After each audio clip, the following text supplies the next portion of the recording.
So I will start by just showing basic concepts of biology, like this one, that all living organisms are made of cells. This is not trivial because it means that there is no known organism that is not made of cells. And every cell comes from another cell, which is also not trivial. That means that there is no spontaneous generation of cells. It might be that in the near future someone makes cells from nuts and bolts, from bits and pieces. But so far, nobody has created a cell de novo. So all cells come from other cells, and it seems to have been like that for the last 3,800 million years. So for some reason, the unusual event was the first cell. And everybody indicates that from that very first cell, all the other cells arise. So here you see a human that has an organ. The organ is made of tissues, and the tissues is made of cells. This is not a picture of the cell. This is a drawing, a schematic drawing, and you see that in the eukaryotic cells, there is a nucleus that contains the genetic materials that is arranged in chromosomes. And there is another general truth, is that the genetic material of all cells is DNA, is deoxynucleic acid. And someone may say, well, but there are viruses whose genetic material is RNA. That's true, but viruses are not cells. Viruses are particles. So cells have genetic materials, and all the cells we know contain DNA as genetic material. I don't know whether you can see, this is a model of the DNA molecule, deoxyribonucleic acid. I'm not going to talk about the details. It's just to remind you, even for the mathematicians who know this, that there are two strands that are base paired by molecules that are called bases, and each strand contains a sequence of bases, and these bases are 4 possible bases, A, T, C, and G, and every time there is an A in one strand, there will be a T in the other strand, and every time there is a C in one strand, there will be a G in the other strand. So what we call genetic information is the sequence of bases along any of the strands of the double-stranded DNA. So here you see an arbitrary sequence. I just invented it, and you see that it's made of T's, A's, C's, and G's, and this is the complementary strand that, as I told you, in front of every T there is an A, in front of every A there is a T, and this follows the famous rules of Watson and Crick. So the idea that I would like to put forward is that no matter what sequence we are reading, that sequence has information. It might have the information for encoding a protein, or it might have information for encoding, as we will see, RNAs that have functions in themselves, or it might have the information of not encoding anything, which is having information. The information is not to encode anything. So I will tell you a little bit of the story of this DNA story. As you probably know, modern molecular biology was born due to the initiative of physicists. I see many mathematicians, not many physicists in the audience. They would be pleased to know that Niels Bohr was one of the not acknowledged fathers of molecular biology. He didn't know that. As you know, Niels Bohr is the father of the atom model, of a model that is not true anymore. But the fact is that Bohr was Danish, and he had a disciple who was German, Max Delbrück, also a physicist. And Max Delbrück got in touch with Salvador Luria, who was a microbiologist, and both of them had to emigrate to the United States from Europe when Nazism came in Europe. And then Delbrück emigrated in 1937, Luria in 1940, and they established, together with other scientists, the so-called phage group. The phage group, it's a sort of brotherhood, or was a sort of brotherhood, in which all the scientists wanted to decipher the physical and chemical basis of life by studying phages. Phages are viruses that attack bacteria. They are a kind of viruses. So I just want to tell you a short story from this group. A disciple from Luria, whose name is James Watson, was sent to England in 1952 to try to understand what was the structure of DNA, because at that time it was known that DNA was the genetic material, but nobody knew how it encoded proteins or other molecules. So he joined Francis Crick, and as you know, both of them produced a model that is the double helix in 1953, and since then we know that there is a revolution in all sciences. I tend to say that the discovery of the structure of DNA is a landmark of human history, not just a landmark of science, because before the discovery of the structure of DNA, we really didn't know why we got little mice pup from mice and little babies from humans. So we knew that that was true, but we didn't know why. So this is just a picture of Max Delbruck and Salvador Luria in the late 40s in Cold Spring Harbor. And this is a famous picture of Watson and Crick. As you can read, Francis Crick died in 2004. Watson's still alive, and he was a really teenager, almost a teenager, when they found the structure of DNA. And I want to draw your attention to the fact that Crick is pointing at the molecule with a slide rule, an object that is not used anymore for the last 40 years, I think. But only the old people smile, because the young people don't know what the slide rule is. Well, I always tell this, the photographer asked Crick to point the DNA molecule with the slide rule, because he wanted to stress the fact that biology was a quantitative science, that you have to measure to understand how things work. Okay, so this is the DNA, as you can see, CGs and TAs. And the fact is, I'm not going to go into this, but the model predicted, which was demonstrated later, that if the double-strand DNA molecule fuses, separates the two mother strands, each strand can serve as a template for the synthesis of a complementary strand, which means that no matter what the information was present in the mother molecule, they can give rise to two daughter molecules with exactly the same information, which means that now we understand how, from one cell, we get two cells with the same information. Watson witnessed a revolution in medicine. I'm just going to show some examples. Today, thanks to the knowledge of the structure of DNA, we can diagnose hereditary and infectious diseases and cancer in a very precise way. We can produce drugs by recombinant DNA technology like interferon, erythropoietin, growth hormone, or insulin to cure or to mitigate human disease. We can produce recombinant vaccines designed by humans in bacteria or in yeast that will then later be injected into humans to get immunity against parasites or viruses or bacteria.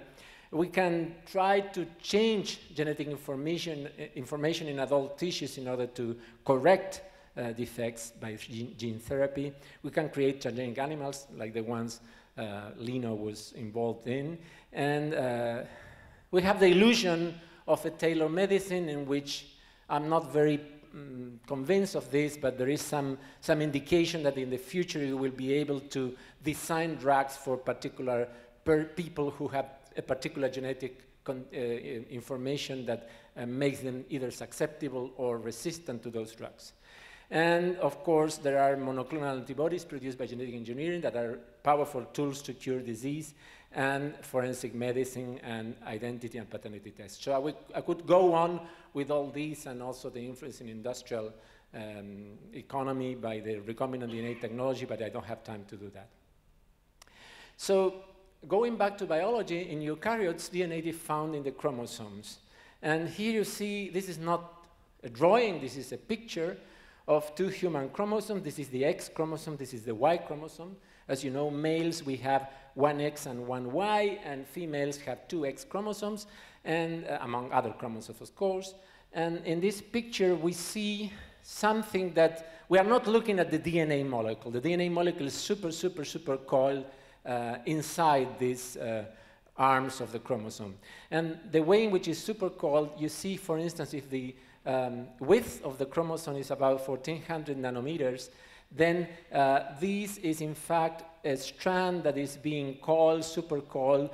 Each chromatid has 700 nanometers. If I take one bit of this chromatid, we can see like fingers of this 300 nanometer structure, and then each strand of the finger actually is not the DNA, it's a 30 nanometer chromatin fiber that packs the DNA around these nucleosomes made of histone proteins. And then if we stretch this, we have an 11 nanometer structure with the nucleosomes like the beads in a string. And then if we look at this with more detail, then we see the 2 nanometer wide DNA Watson-Crick structure. So what I want to stress is that when we look at chromosomes under a microscope, we are just looking at something that is 700 bigger than the DNA molecule. The DNA molecule is actually completely packed in several orders of coiling inside the chromosomes.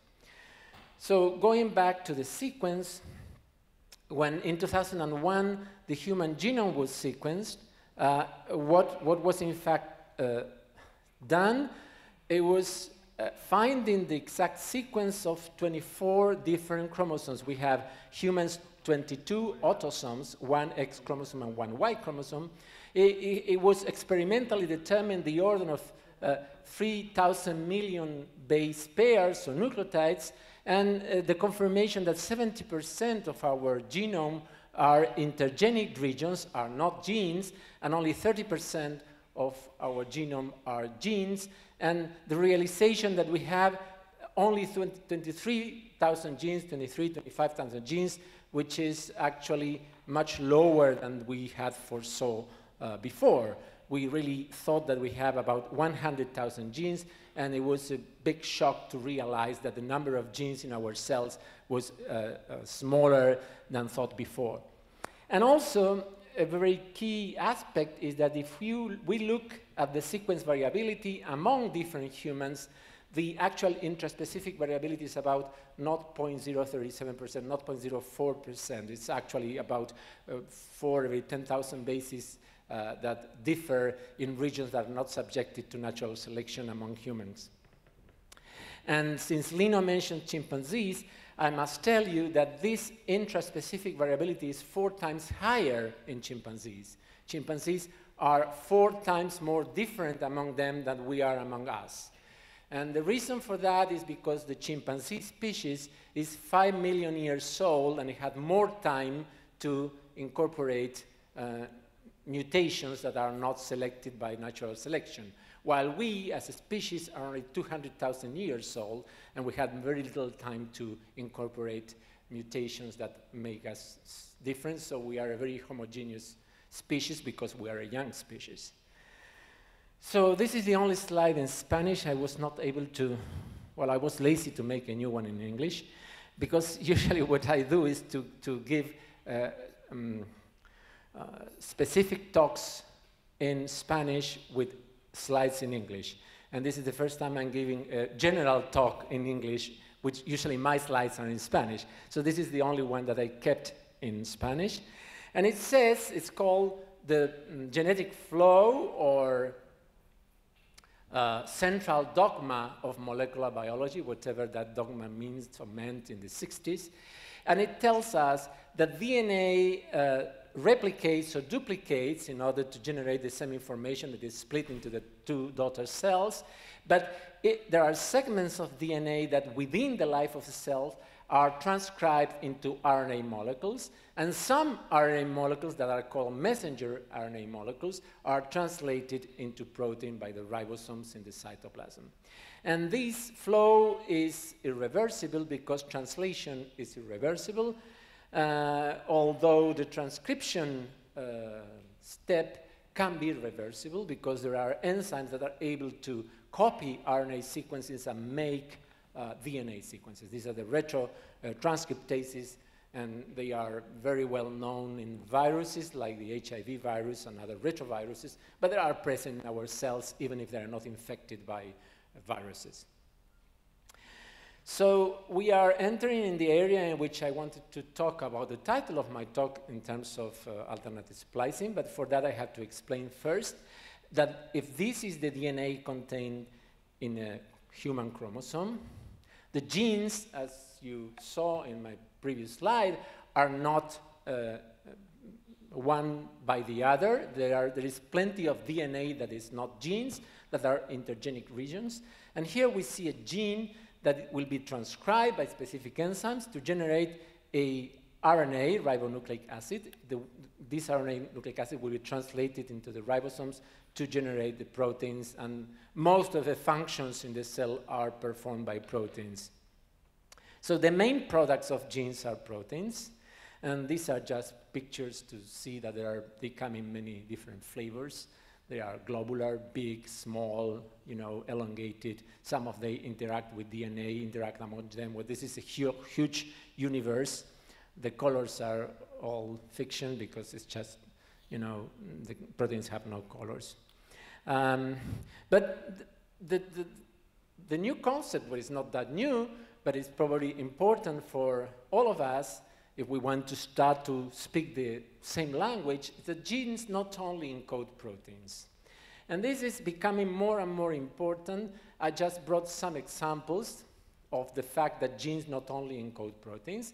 Of course, there are genes that encode ribosomal RNAs, and in this case, the RNA has the function in itself. It's not translated into a protein. Some genes encode transfer RNAs that are involved in translation of messenger RNAs. Some other genes encode small nuclear RNAs that are involved in the process of splicing, which I will speak about in a few minutes. And some genes are encoding non-coding RNAs that are very small, and they have different names like microRNAs or interferon RNAs or small non-coding RNAs. And this is a huge universe that we are learning now is very important in the regulation of gene expression. So we are learning that not only proteins are the workers of the cell, but these tiny RNAs are also workers that regulate gene expression. Well, some genes encode RNA molecules that have enzyme activities. They are called ribozymes, and they perform catalytic activity, although they are not proteins. And of course, many genes encode messenger RNAs that are translated into proteins. And this is in Spanish, okay? So the take-home message is that there are many, many genes whose final product is not a protein. So, well, there is an exception to this phrase that all cells in individuals have the same genes, but in principle, let's assume that all cells in the same individual have the same genes. So the question is, then how does a cell differentiate? How does cell differentiation occur? And the key point is that although all my cells contain the same 23,000 genes, some of them in my liver are being expressed, are being transcribed, and they are corresponding messenger RNAs giving rise to proteins. But some of them are silent. And these subsets of genes that are on and off change from one cell type to another cell type, from one organ to another organ. But also these changes to signals from the external environment.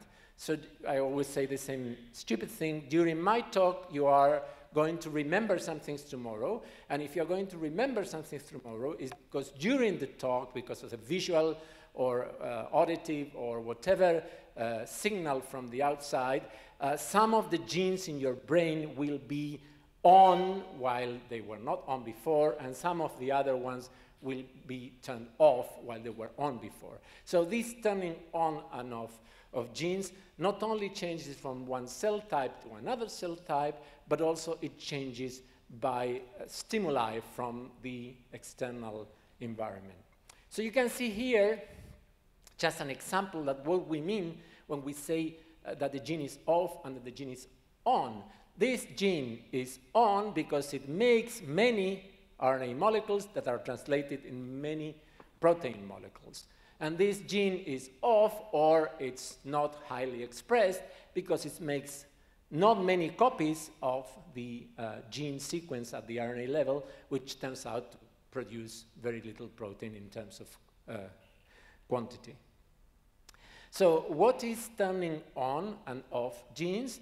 Well, this is a complicated field. It's a whole field of molecular biology. And the fact is there are proteins that bind to specific sequences in the DNA, and by interacting directly or indirectly with the enzyme in charge of transcription, which is called RNA polymerase, this triggers the departure of the enzyme that will transcribe the gene and make RNA, which, if it is a messenger RNA, will be translated into protein.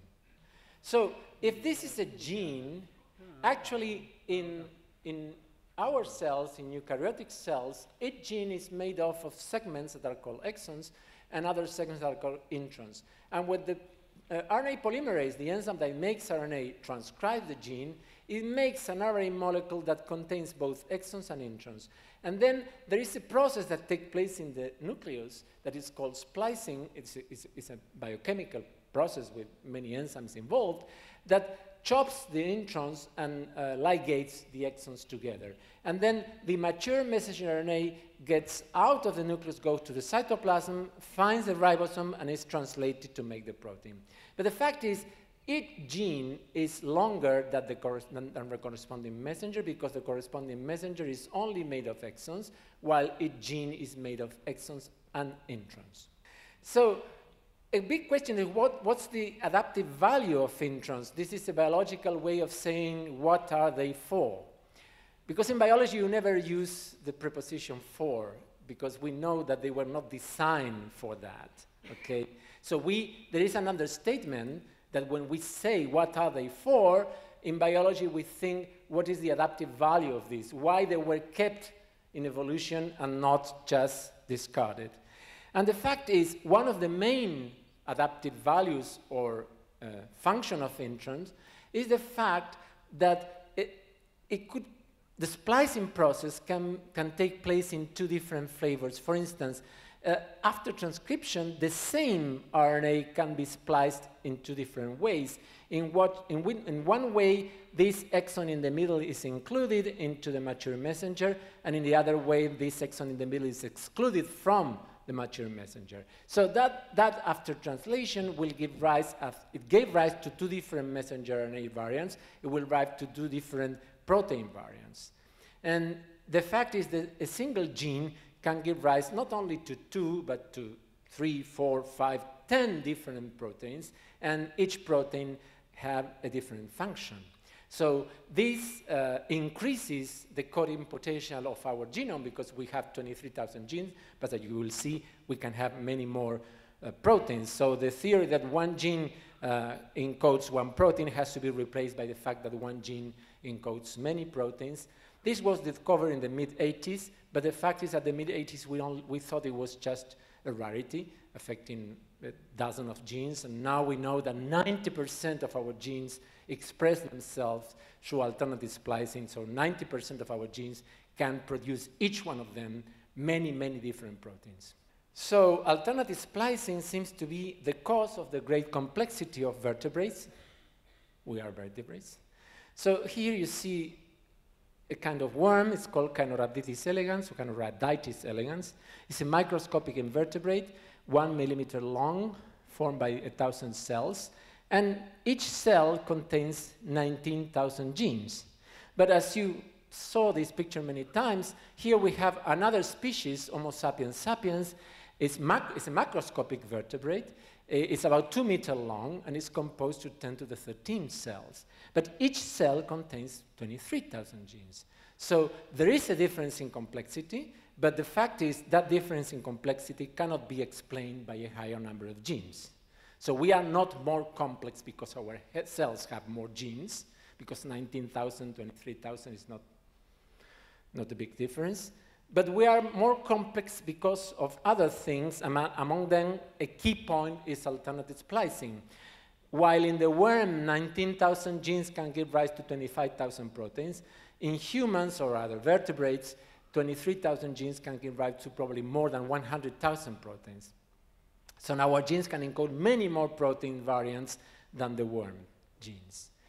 And defects in alternative splicing may cause disease. I'm not going to give this in detail, but just I want to show you that in a previous version of this slide, we had genes that were on and genes that were off. All the genes are present in our genome, but the corresponding messengers form the transcriptome.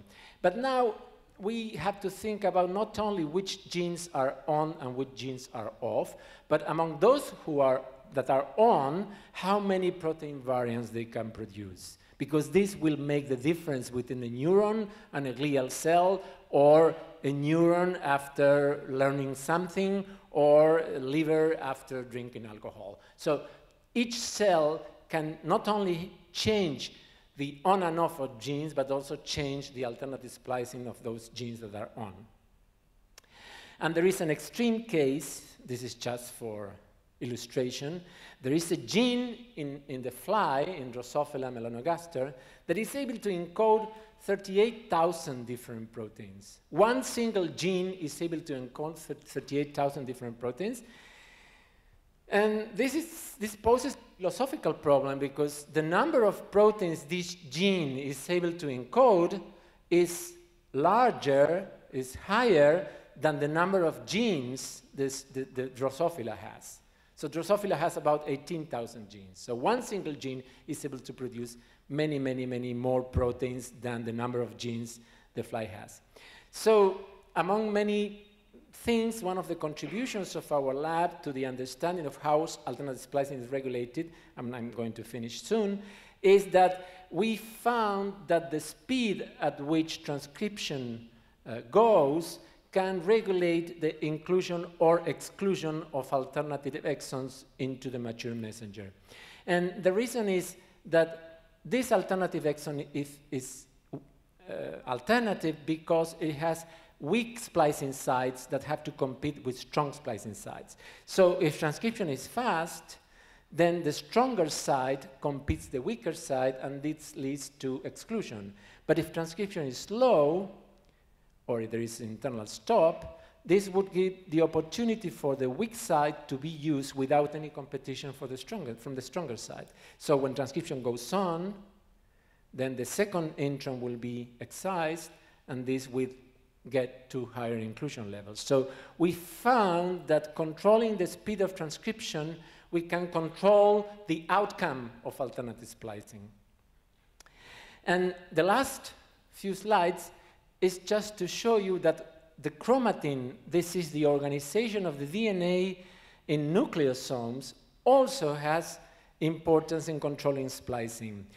These are proteins, histones, and these are histone tails that, as you will see, can be modified. So many years ago, we proposed the idea that if chromatin is relaxed, okay, the DNA can be transcribed at high speed. While if chromatin is compacted, the DNA will be transcribed at slower speed. So we are changing the speed of elongation of transcription, and this we show that affects alternative splicing. But let me tell you that this can be controlled in a more precise way by the kind of modifications that the histone proteins can suffer into the chromatin structure. And there are some modifications that, for instance, the methylation of this amino acid lysine number 9 that promotes inhibition of elongation, inhibition of transcription. But there are other modifications like the acetylation of this lysine 9 in this histone molecule that will promote elongation. So we finally came to a picture, and I'm finishing now, in which, depending on what modification has the histone in the gene,